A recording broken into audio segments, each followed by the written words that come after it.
Boa noite. 22 países formam a Liga Árabe, um bloco forte com expressão política com países que enriqueceram com o petróleo.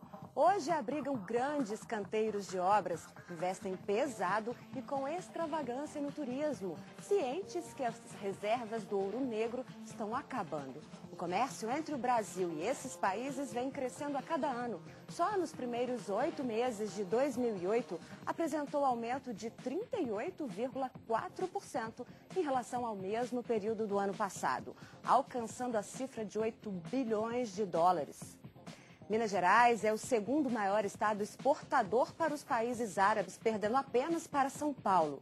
Os principais produtos exportados são ferro fundido, aço, minérios e até pedras preciosas e joias. Mas quais são as perspectivas para ampliar este comércio? Que tipos de produtos podem ainda ser agregados à pauta de exportação?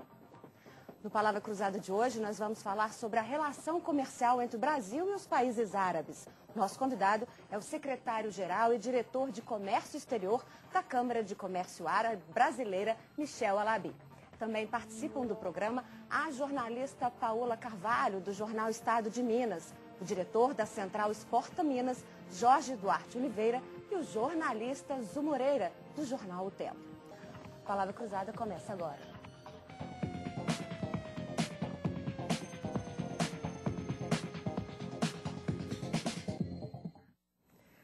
Boa noite, muito obrigada pela sua participação aqui. Para a gente começar, qual o cenário que o senhor faz em relação a esses números que a gente tem desse comércio bilateral entre o Brasil e os países árabes?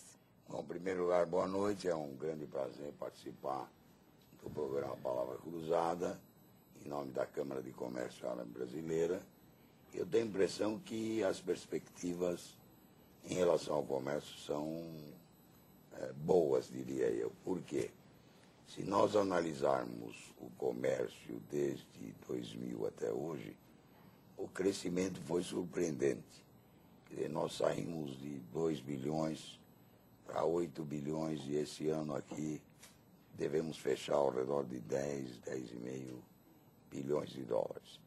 Há grandes expectativas em relação à exportação brasileira para esses países da Liga Árabe e os 22 países. Então, e, além disso, nós devemos lembrar que existem 10 a 12 milhões de árabes e descendentes aqui no Brasil.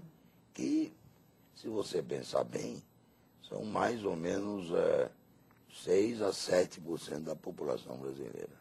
Temos políticos, governadores, enfim, quer dizer, nós participamos ativamente dessa nação.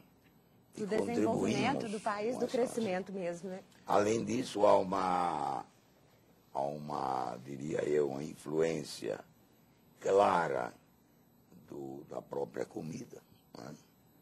Além disso, ademais, eu acho que os nossos telespectadores e os jornalistas, e o Jorge aqui presente, devem saber que no idioma português nós temos 5.000 palavras de origem árabe. E no idioma espanhol, 8.000 palavras. Então, por exemplo, em português, toda palavra que começa com AL é de origem árabe, alface, almanaque, etc. Então, quer dizer, grosso modo, eu queria dar essa visão para você e os telespectadores e os companheiros, para dizer, quer dizer, vale a pena investir no mercado dos países árabes. O senhor poderia dizer que muito do crescimento das exportações de Minas Gerais e do Brasil nos últimos 5 anos, né, crescimentos até em números muito expressivos, acima de 500, chegando até para alguns países mais de 1.000%, eles foram muito impulsionados pelo crescimento de alguns poucos produtos, né? São produtos da cadeia siderúrgica, produtos minerais e até mesmo são alguns 10 produtos que são os mais exportados. Mas são né? aqueles produtos em que a vantagem competitiva do Brasil é imbatível. Não adianta você ter a China, porque a China, grosso modo, se comparada ao Brasil, ela produz produtos, evidentemente, muitas vezes que competem com o Brasil lá fora, Certo. calçados, brinquedos, mas na siderurgia você tem o minério. No alimento você tem a soja, o açúcar, o milho. Ou o próprio frango, O que próprio tem frango. uma exportação Então isso significativa, continua né? mostrando um cenário positivo, né, para as exportações mineiras e brasileiras, se não no curtíssimo prazo, mas talvez no médio e no longo prazo. O que eu colocaria, Jorge e companheiros, é que só isso não vai vamos dizer assim, nos tornar mais conhecidos. Claro. Nós já somos conhecidos.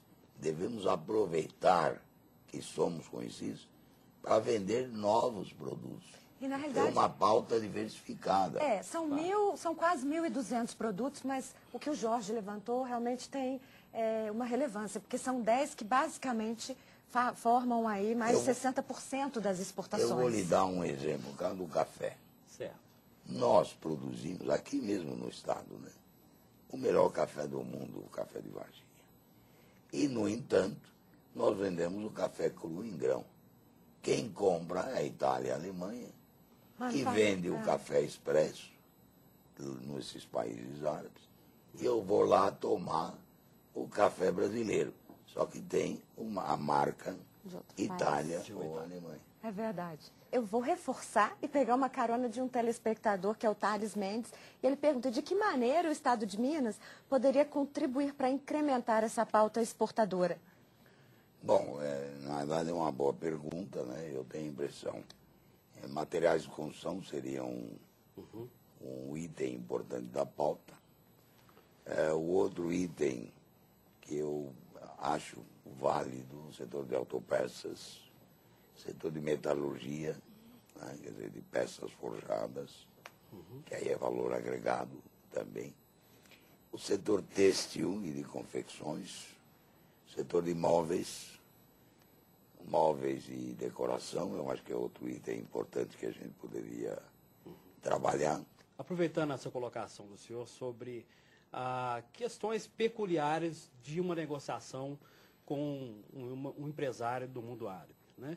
Como que que características que o senhor chamaria atenção sobre pontos que o empresário mineiro, vamos pensar no empresário de pequeno porte, né, que estivermos vendo em Ubá, ou em Santa Rita do Sapucaí, ou em Nova Serrana, que são todos polos importantes da indústria mineira, que recomendações que o senhor daria sobre o que fazer e o que não fazer?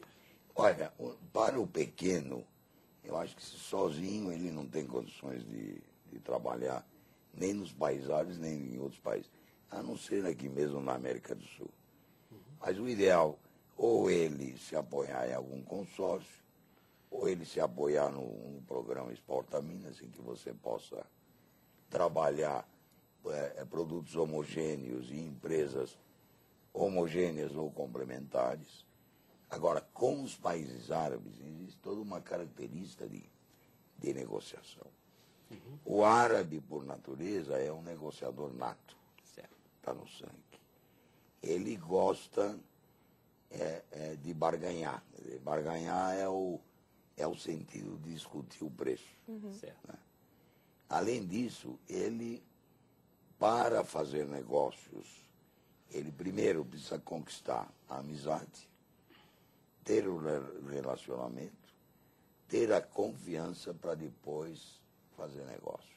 Ao contrário do americano e do europeu, Certo. em que o negócio é primeiro e a amizade é em segundo.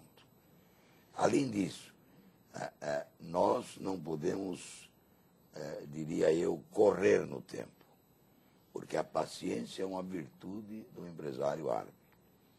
Ele diz, inclusive, do ponto de vista de negociação, que a paciência faz parte da negociação e a pressa atrapalha a negociação. Quer dizer, então tem toda uma característica fundamental do negociador.